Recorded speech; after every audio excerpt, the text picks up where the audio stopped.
दहलीज नहीं रहती, दीवार और दर नहीं रहता। घर में बुजुर्ग ना हो तो घर घर नहीं रहता।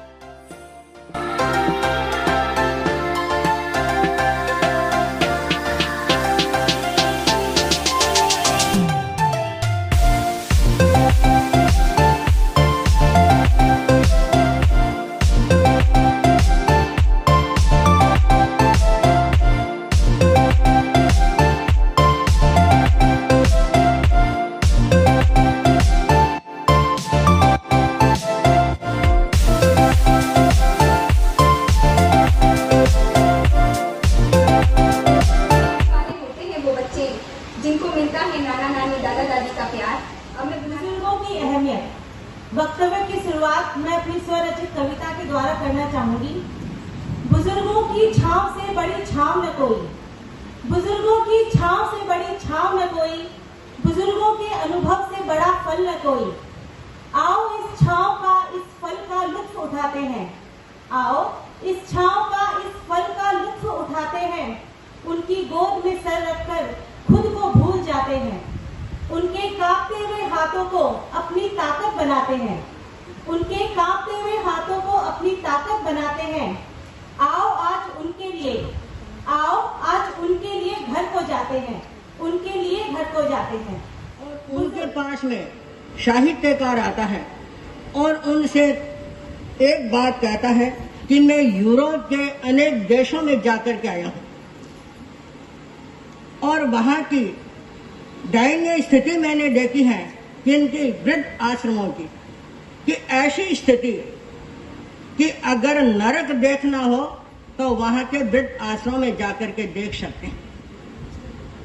आचार्य श्री महाप्रज्ञ जी ने वापिस कहा कि वहां का देश इतना समृद्धशाली देश है, बुजुर्गों का इतना ध्यान रखते हैं, ख्याल रखते हैं, फिर ऐसी स्थिति क्यों?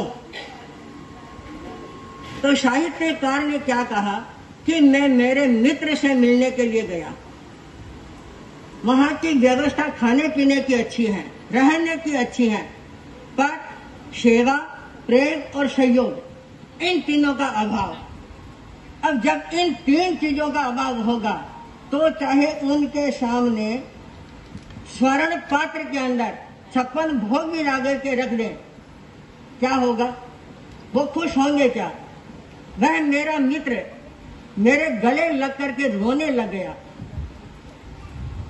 कि जब मेरे पास में था मैंने सब कुछ अपने पुत्रों को दे दिया, अब मेरे पास में कुछ रहा नहीं तो मेरे लिए क्या रहा? यह वृद्ध आश्रम ही मेरा आश्रय रहा। और यहाँ की स्थिति इतनी दयनीय है कि जब आवश्यकता पड़ती है सेवा की, जब आवश्यकता पड़ती है स्नेह की, जब आवश्यकता पड़ती है प्रेम की, कोई भी बतलाने वाला नहीं।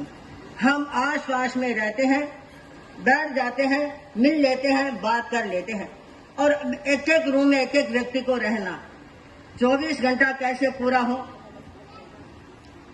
सभी अपने छाती पर हाथ रख करके देखें, कोई एक अकेला व्यक्ति रह सकता है क्या? पर ऐसा क्यों होता है?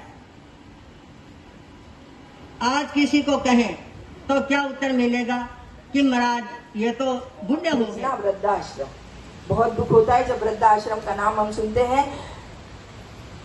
अपना धर्म निभाना, इनको मत भेजना वृद्धाश्रम। बुजुर्गों की लाठी का सहारा बन के देखो, बुजुर्गों की लाठी का सहारा बन के देखो।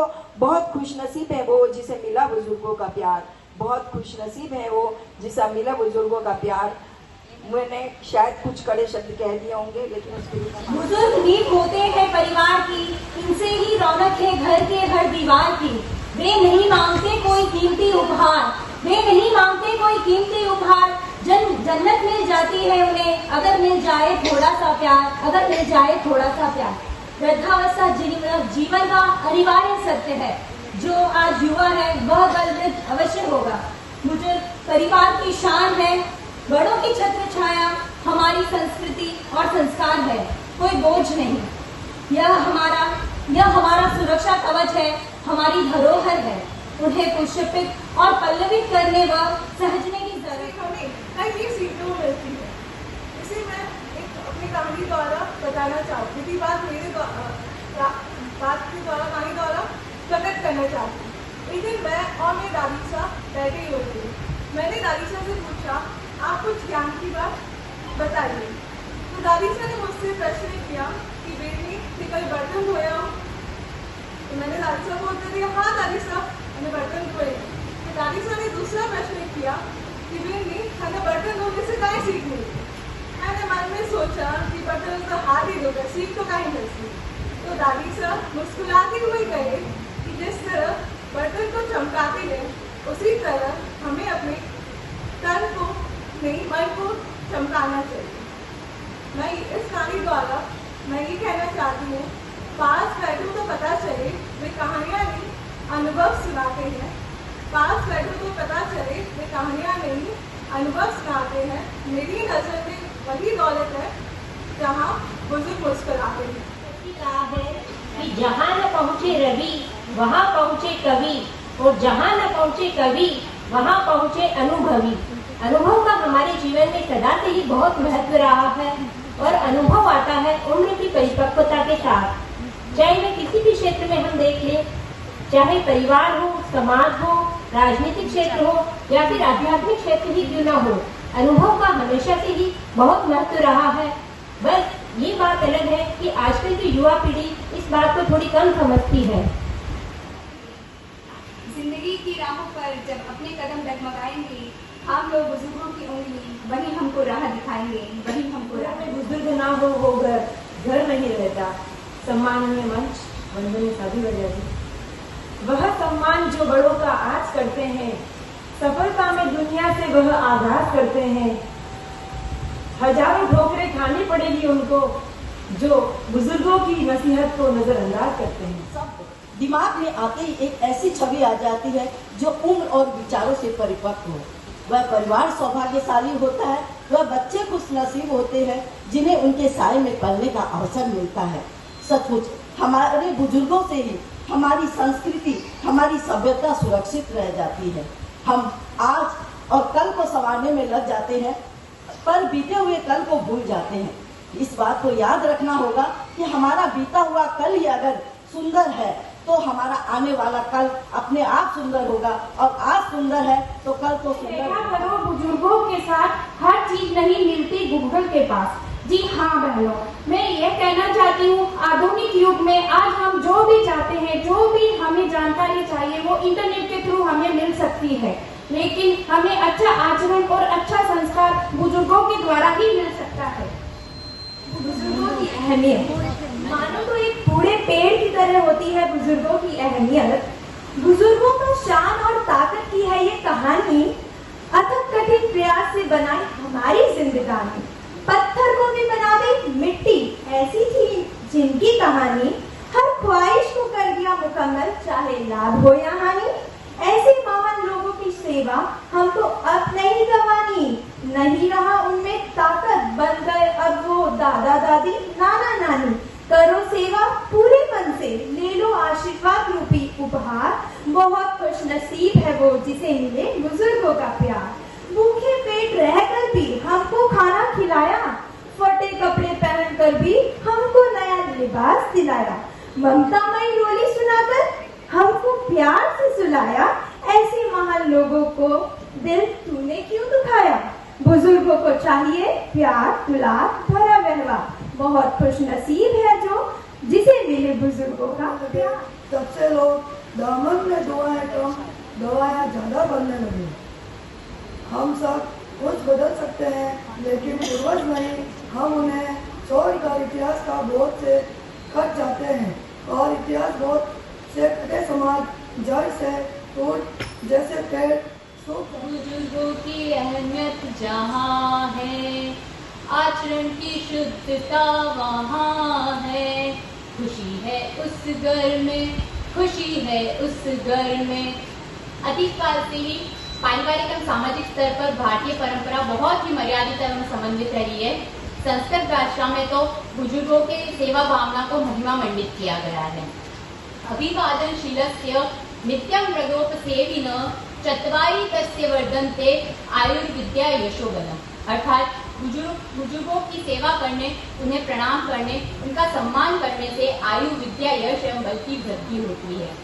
आज का टॉपिक है बुजुर्गों की अहमियत। बुजुर्गों की अहमियत का मतलब है कि हमारे जीवन में जैसे एक बच्चे का कैसे महत्व होता है, हम बच्चे को पालते हैं कितने लाड प्यार से, वैसे ही हमारे बुजुर्ग हैं। अभी मैंने कई फैमिली में ऐसे देखा है और मुझे कुछ सीखने को भी मिला है कि बुजुर्गों का मन एकदम बच्चों की तरह होता है। जैसे हम 2 बच्चे 3 बच्चे को भी पाल सकते हैं, तो वैसे क्या हम अपने 2 माँ बाप को नहीं पाल सकते? आज हम शादी होके अपने पति के घर आते हैं, 2 माँ बाप को छोड़ के आते हैं, तो 2 माँ बाप हमें वापिस वहां मिलते हैं और मुझे मिले हैं। बुजुर्गों का आशीर्वाद जाया कहाँ होता है, बुजुर्गों का आशीर्वाद जाया कहाँ होता है, ठंडक वहाँ भी होती है, सूखे पेड़ का जहाँ साया होता है, ठंडक वहाँ भी होती है जहाँ सूखे पेड़ का जहाँ साया भी होता है। बुजुर्ग जो हमारे समाज की धरोहर है, हमारे परिवार की बुनियाद है, हमारे घर के मुखिया हैं। कहते हैं नहीं सती और सादा जय जिनेंद्र, वह घर नहीं, वह घर नहीं जिस घर में एक बुजुर्ग नहीं। हमारी एनर्जेटिक अध्यक्ष द्वारा आज बहुत ही इंटरेस्टिंग सब्जेक्ट जो उन्होंने चुना है, बुजुर्गों की अहमियत। आज सचमुच जरूरत है कि युवा बहनों के साथ बैठकर आज इस विषय पर कुछ चर्चाएं की जाएं।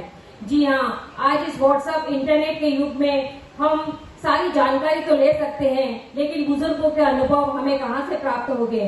अच्छे संस्कार, अच्छे आचरण का निर्माण हमें बुजुर्गों से ही मिल सकता है। बुजुर्ग शब्द आखिर है क्या? एक शरीर की लास्ट स्टेज है जहाँ पर एक परिपक्व, एक झुर्रियों वाला चेहरा हमारे सामने आता है। बुजुर्ग ये है तो हमारा आने वाला कल ही है। शरीर हमारे बुजुर्ग हमारे घर व परिवार का है। रात्रि भोजन त्याग का होता है पहचान। हमें बुलाना चाहूँगा। तब से मैंने देखा कि मेरे को पालना भी नहीं करने आता था। तब मेरी दादी मतलब मेरी सास थी, उसने मुझे पालना करना सिखाया।